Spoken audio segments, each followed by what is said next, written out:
Welcome to Agmax.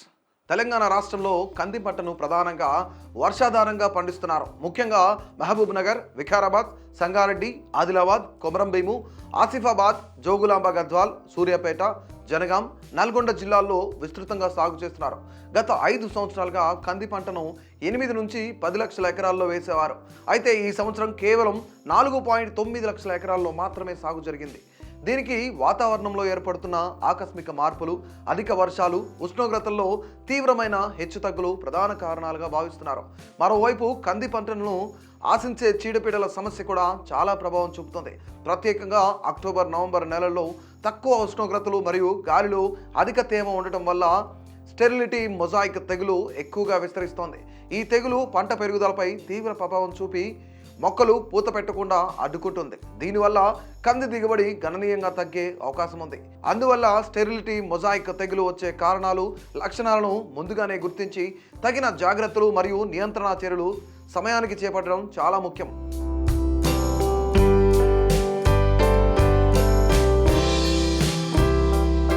Sterility mosaic తెగులు రావడానికి ముఖ్యమైన కారణాలు ఏవంటే, కంది పంటలో ఈ తెగులు విస్తరించడానికి వాతావరణం మరియు పొల పరిస్థితులు కీలక పాత్ర పోషిస్తాయి.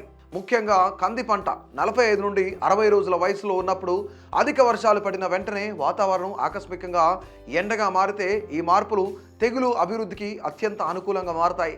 గాలిలో అధిక తేమ ఉండడం, అలాగే ఉష్ణోగ్రతల్లో వచ్చే తీవ్ర హెచ్చుతగ్గులు కూడా స్టెరిలిటీ మొజాయిక్ తెగులు కాపాడటానికి సహకరిస్తాయి. అదేవిధంగా పొలాల చుట్టుపక్కల వయ్యారిబామ, చిక్కుడు జాతికి చెందిన అడవి మొక్కలు పెరిగి ఉండటం లేదా పక్కనే నీరు నిల్వ ఉండడం వలన ఈ తెగులు మరింత వేగంగా విస్తరించే అవకాశం ఉంటుంది.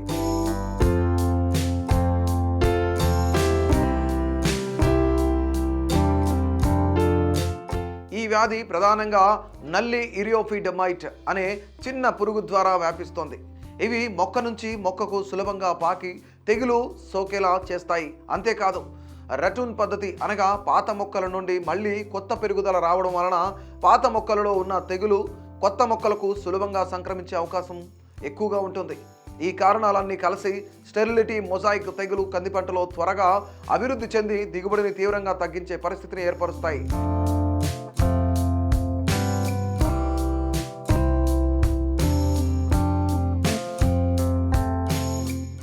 స్టెరిలిటీ మొజాయిక్ తెగులు ఎక్కువ లక్షణాలు చూస్తే ఇది ఒక వైరస్ తెగులు కాగా, ఇది ఎసిరియా కజాని అనే ఇరియోఫిడ్ నల్లి ద్వారా పంటలోకి వ్యాపిస్తుంది. ఈ తెగులు సోకిన మొక్కలు పూర్తిగా లేదా పాక్షికంగా మొజాయిక్ లక్షణాలు చూపిస్తాయి. సాధారణంగా మొక్కల ఆకులు ముదురు ఆకుపచ్చ నుంచి లేత ఆకుపచ్చ రంగుకు మారుతాయి మరియు వాటి పరిమాణం చిన్నదిగా మారుతుంది. తెగులు సోకిన మొక్కల ఎదుగుదల గణనీయంగా తగ్గిపోతుంది. శాఖలు అసాధారణంగా ఎక్కువగా పెరగడం వలన మొక్కలు గుబురుగా అడ్డంగా కనిపిస్తాయి.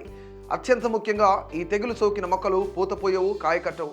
అందుకే దీనిని గొడ్డుమోతు తెగులు అని కూడా పిలుస్తారు.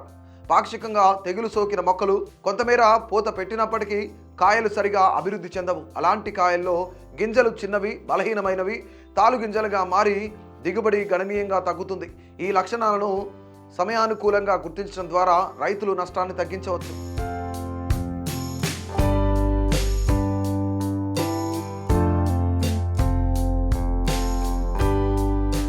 మరి ఈ తెగులు నివారణకు ఎలాంటి యాజమాన్య పద్ధతులు పాటించాలి? ముందుగా ప్రతి సంవత్సరం కంది పంటను ఒకే పొలంలో వేయకుండా పంట మార్పిడి చేయాలి. తెగులును తట్టుకునే రకాలను ఎంచుకోవడం కూడా చాలా ముఖ్యం. పంట పొలం చుట్టూ వయ్యారిబామ, అడవి చిక్కుడు వంటి కలుపు మొక్కలు లేకుండా శుభ్రంగా ఉంచాలి. నీడపడే పొడవున చెట్లు పొలంలో ఉండకూడదు.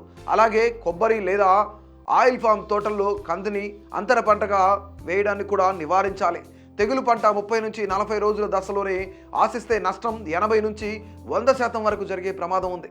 అందువల్ల ఈ దశలోనే నీటిలో కరిగే గంధకం 3 గ్రాములు ప్రతి లీటర్ నీటికి కలిపి పిచికారీ చేయాలి.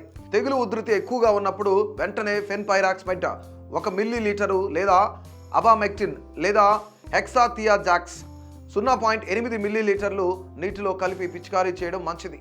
తెగులు వ్యాప్తి సంకేతాలను ఎప్పటికప్పుడు గమనిస్తూ నియంత్రణ చర్యలను సమయానుసారం అమలు చేస్తే గొడ్డుమోతు తెగులును సమర్థవంతంగా అరికట్టి కంది పంట నుంచి మంచి దిగుబడులు పొందవచ్చు.